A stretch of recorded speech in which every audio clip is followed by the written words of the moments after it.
This presentation, Action Research in the Classroom, will look at the numerous benefits action research can provide to primary school teachers and how it can be used within the classroom as a way of improving teaching and maximising children's abilities to learn. Before discussing the methodology and benefits of action research, it is important to understand the difference between traditional research and action research. Traditional research is often conducted by individuals who are somewhat removed from the environment they are studying. Action research, however, involves the individual applying the scientific method to real-life problems they may be experiencing within their own environment. Action research is an ever-evolving process of commitment, collaboration, concern, consideration and change, also known as the 5 C's. Kurt Lewin, considered the founder of action research, first coined the term in his 1946 paper, Action Research and Minority Problems. The term describes an emergent process emphasising professional values and collaboration in order to address complex and adaptive problems. Other theorists and educators have discussed how action research can be beneficial for those within educational contexts. One such comment included, "Action research begins with hopes, dreams and desires. An action researcher hopes that they can create a change for the better, dreams of a better world, and desires to make a difference." Elliot Eisner once said, "The ultimate aim of education is to enable individuals to become the architects of their own education, and through that process to continually reinvent themselves." Action research applied in the classroom provides methodologies for teachers to become the architects of their own professional development, so that they may embody all that they wish to inspire.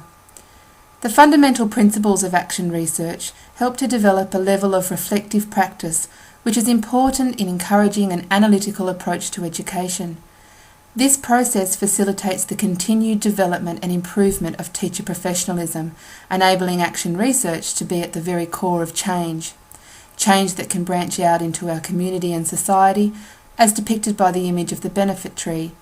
When implemented by teachers, positive change can have a threefold effect, benefiting those teachers who are willing to reflect and learn, the students who experience the improvement of these teachers, as well as branching out into the broader community who, as a whole, also reap the rewards of positive change. The king of action research, Kurt Lewin, states that action research is a spiral process which alternates between action and critical reflection. The spiral process depicts the methodology required as part of the action research. This is further confirmed by Dr. Nancy Allen's statement in 2008 that action research projects often do not have clear endpoints. Research often becomes a spiral, with the changes initiated as a result of the research becoming the next set of questions to explore. Action research involves the interplay of 5 steps that are independent of each other in theory, whilst in practice are totally interwoven and constantly evolving.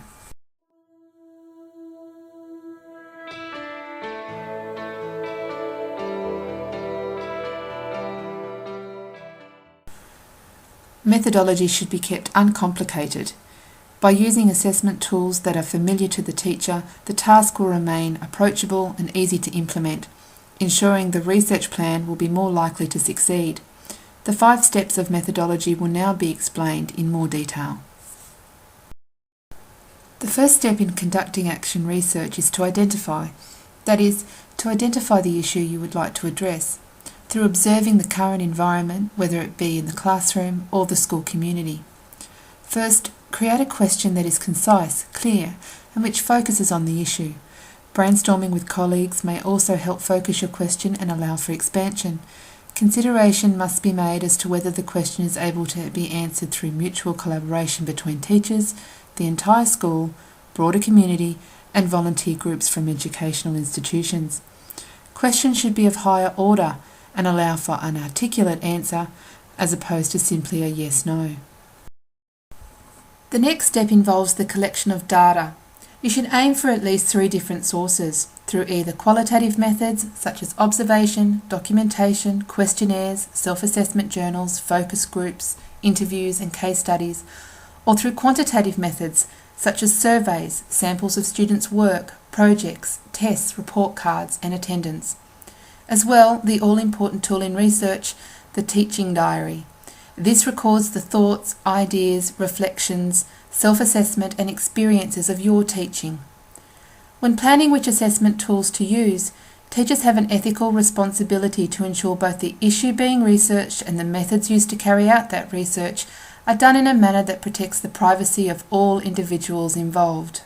Once an issue has been identified for an action research project, evaluation is imperative in ensuring that the research is carried out in the most effective and efficient manner. This begins by identifying any existing information or previous research available on the issue you are about to investigate. The next step in the methodology process is the planning phase. An action research plan is modelled on the basic scientific method implemented as part of most traditional research designs. Once it has been determined that research is required, the next step is to plan what information is needed to support the project and what type of research is required.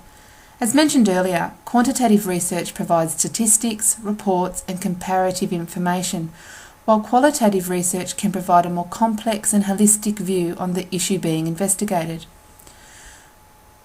Once you have decided which type of research best suits the issue you are investigating, you must decide which formal or informal assessment tools will best provide the information you seek. True action research is collaboration between all parties involved, those who will benefit in some form, those who are being evaluated, and those who are carrying out the research. Make sure to plan any collaboration that may be needed with teaching colleagues, parents, students, and the wider community.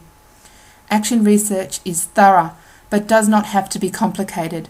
Planning and understanding your objective is key to successful action research. Use tools that are familiar but challenging to enrich your own learning experience as part of this process. The action research cycle, like the spiral, is an evolving process. The plan must allow for change as the research progresses. The action research plan should include a set time frame in which the research is to be carried out. Realistic estimates should be made in regard to the times and dates that assessments will take place and the order in which these will need to be carried out. For the research to be valid, it must be done in a logical sequence so that the correct data is collected for analysis.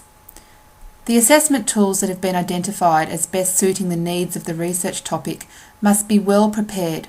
Focus on the issue or the information required, age and skill appropriate for use with students and be readily available. It is also important to anticipate and plan for any problems which may arise as the plan is implemented. If potential problems are anticipated, plans can be put into place, which can prevent the action research process from being compromised. After planning your research design, we move into the interpret phase, which allows you to understand the issue and what is needed for improving, developing and remaining on task with the specified plan. When the collection of data is complete, the process of interpreting and analysing begins by identifying the major themes. Consideration and comparison of research conducted in the same area should be made to check they correlate. This correlation encourages colleagues to work and confer together, which in turn helps develop community within the school as well as the broader educational community. This is followed by analysis of collected information to help determine an answer to your investigations. These findings enable further planning, implementation and improvement of the original question. However, consideration must be made to only change one variable at a time, which will enable easy analysis of evidence.